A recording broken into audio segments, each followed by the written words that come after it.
Vous vous souvenez sans doute de la vidéo que j'ai fait sur le kit FPV à 60 €. Et bien maintenant on va pouvoir faire le lien entre ce kit FPV à 60 €, dont vous voyez les éléments là, et la voiture, l'Eagle 3 de Tiny Deal. Et donc on va implanter ces composants FPV sur la voiture afin de piloter la voiture en immersion. Pour piloter la voiture, en plus de la radiocommande, un récepteur et un petit écran. Une petite précision, j'avais pris cet écran là parce que c'est le moins cher qui existait. Il est tout petit, hein, donc ça c'était vraiment pour débuter. Dans le kit FPV, j'avais choisi un petit écran comme ça à 15 € de façon à ce que ceux qui ont un petit budget puissent quand même s'initier au FPV. Mais vous pouvez utiliser un écran plus grand. Moi j'ai par exemple un écran qui est plus grand comme ça, donc c'est tout à fait possible aussi. Ou bien, pour ceux qui ont déjà des lunettes, eh bien, vous pouvez relier vos lunettes au récepteur. Je ne vais pas réévoquer ici tout ce que j'avais déjà expliqué dans la vidéo sur le kit FPV, mais juste pour rappel, eh bien, les deux fils rouges, celui qui alimente la caméra et celui qui alimente l'émetteur, ils sont branchés en parallèle avec le fil rouge de la lime qui ira vers un accu, donc là c'est une prise GST. Les deux fils noirs, le ground, donc le noir de la caméra, le noir de la lime de l'émetteur, ils sont aussi branchés en parallèle avec le fil noir de la lime.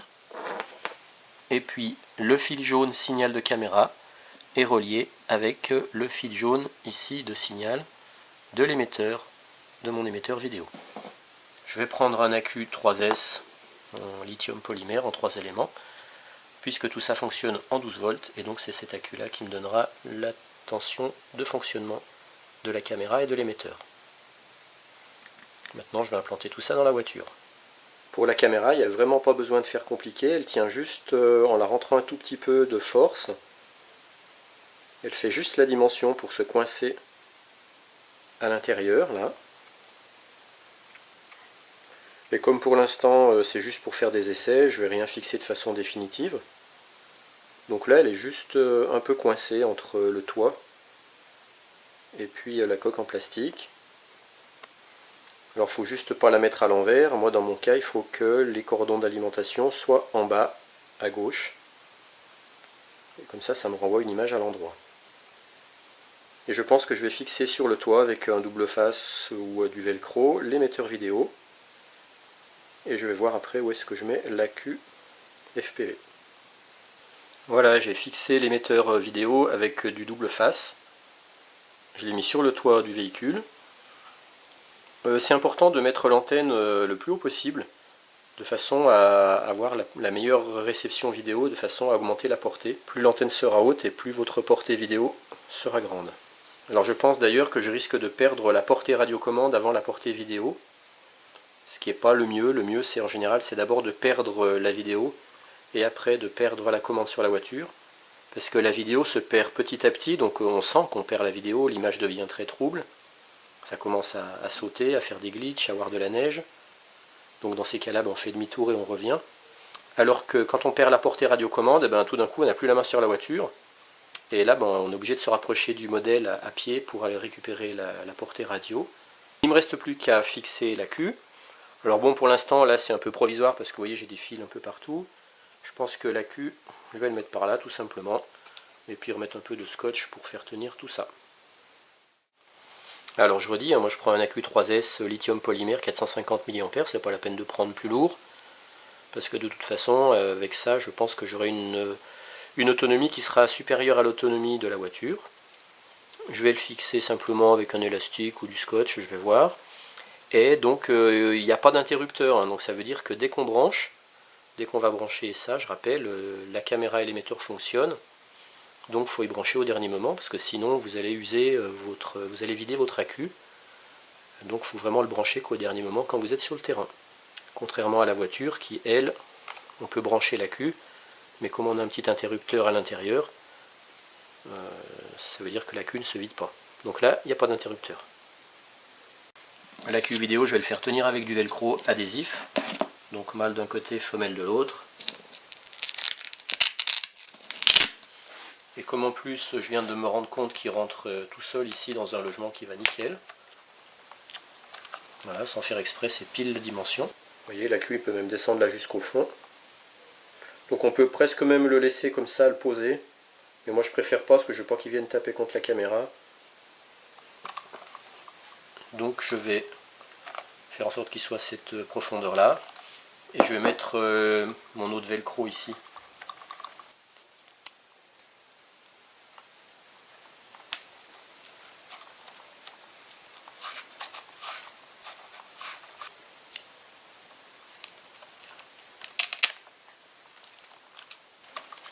Voilà, le velcro, c'est juste pour éviter que la cuve se trimballe. Ben voilà. Vous voyez, j'ai même pas besoin de mettre du scotch, j'ai mes fils qui sont par là. J'ai même pas besoin de mettre du scotch. Bon, ben on va aller voir ce que ça donne, on va pouvoir faire le premier essai. Alors, je branche le récepteur vidéo. J'ai relié ce récepteur à cet écran. Moi, l'écran, je l'alimente avec, comme j'ai une prise DIN, je me sers d'un vieil AQ en 3S qui fait du 12 volts.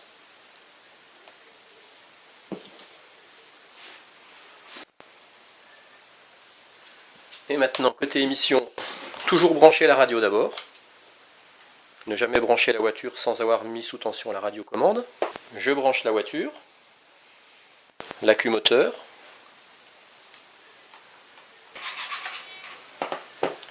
Et enfin, je branche l'AQ vidéo en émission.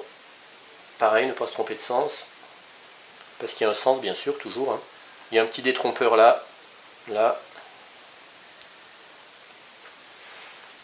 Et voilà, j'ai déjà la vidéo. On va faire un premier essai en intérieur. Alors je vais rapprocher l'appareil photo de l'écran pour que vous voyez en direct ce que ça donne.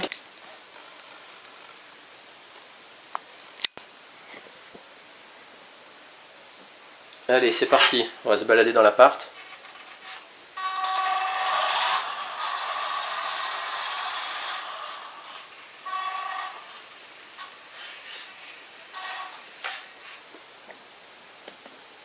Donc là il va y avoir un peu des glitches ou de la neige, c'est normal parce que il y a des obstacles entre la voiture et la réception.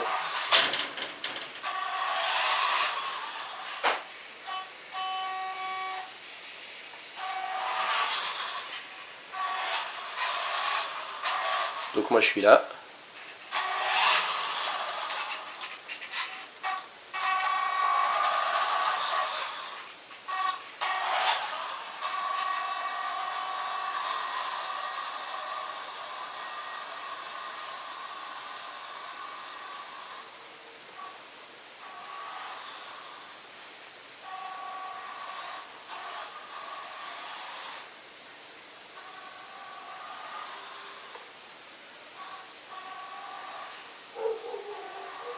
Donc en fait là cet écran dès qu'il reçoit un mauvais signal il se coupe.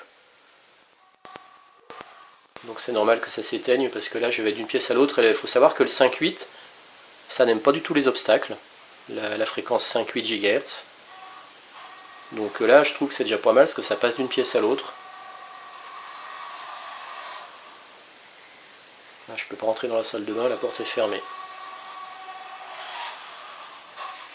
Et là je vais pas aller là parce que là c'est les escaliers.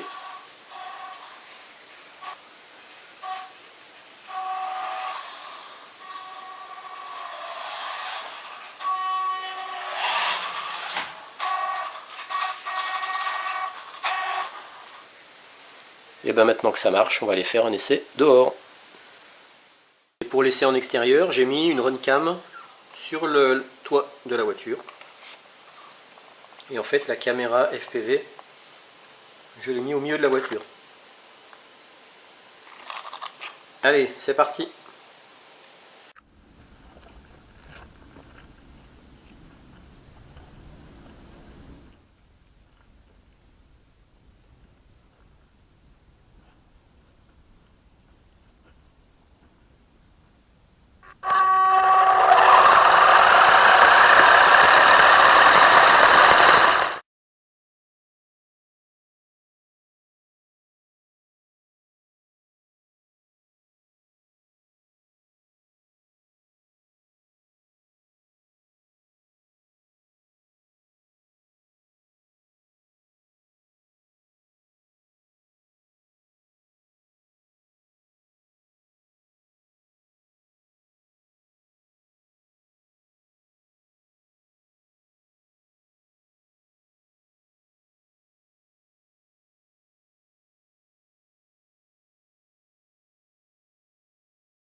Alors concernant le positionnement de la caméra FPV, moi j'ai fait quelques essais, donc après c'est peut-être à vous aussi de trouver ce qui convient le mieux.